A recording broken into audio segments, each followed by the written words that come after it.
do caramba. E lá agora é linha de alumínio, né? Principalmente com salitro do mar, né? É complicado esse troço aí. Agora aí você não tem nada por certo, né? Então, você não vai ter esse problema aí. Espero que não. Agora lá é o seguinte, a de baixa, ela vai sair do troço. Chega na esquina lá, sai um braço pro meu lado, sai um braço para outro, continua. Então, aquela interligação ali também, eu acho que eles deviam limpar, raspar, sei eu, com alguma coisa lá e reapertar novamente para dar bom contato, né? Às vezes não se entende nada, a olho nu não se enxerga, não se escuta, mas a gente que está ligado no ramal, a gente sente aí aquela micro interferência, né? Às vezes isso aí que eu entendo eu vou esmerecer. PY2 Alfa Zulu, PY2 Canadá, Zulu Lima. Alô, Cardoso. Alô, Rui. É o Jair, Papa Yankee 5, Bravo Eco. Papa Yankee 5, Brasil, Espanha e Haiti. Tô aqui na Coruja agora, tá ok? Pode conseguir aí no Instagram. Boa tarde, no PP5, Romeu Serra Lima, também na Coruja.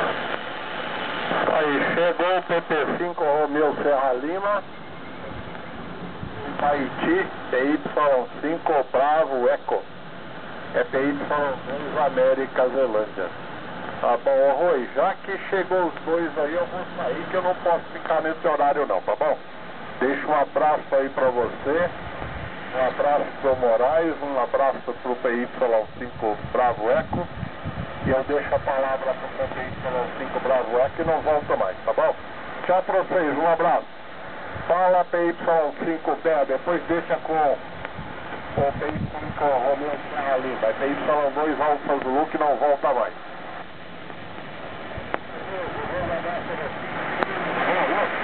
Também aí o Rui, 2 Canadá Zulu Lima e o PP5 Romeu Serra Lima, o Moraes, acho que é Joinville, né, Moraes? Papa Yankee 5, Bravo Eco. Parou um pouco a chuva, mas está bastante frio aqui por Ibaiti. Viu o 5 Romeu Serra Lima? Moraes, né? Placa 5 Alfa Lima, Joinville, hein? Placa 5 Alfa Lima de Joinville, tá ok? Nos anos 71.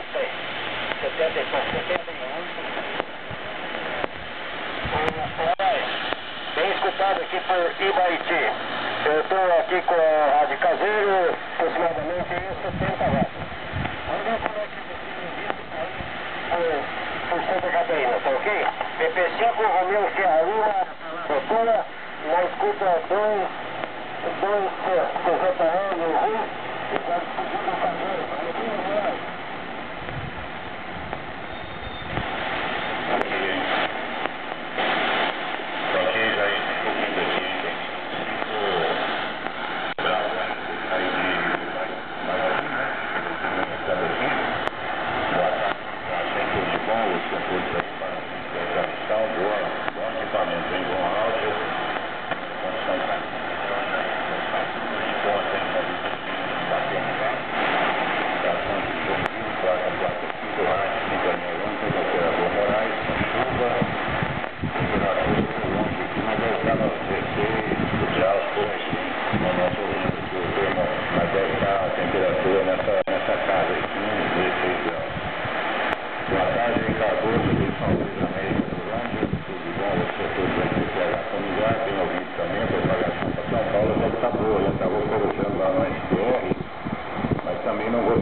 Então eu vou corujar lá dentro no computador. Só em boa, né? Boa tarde, um abraço. Oi, PY2.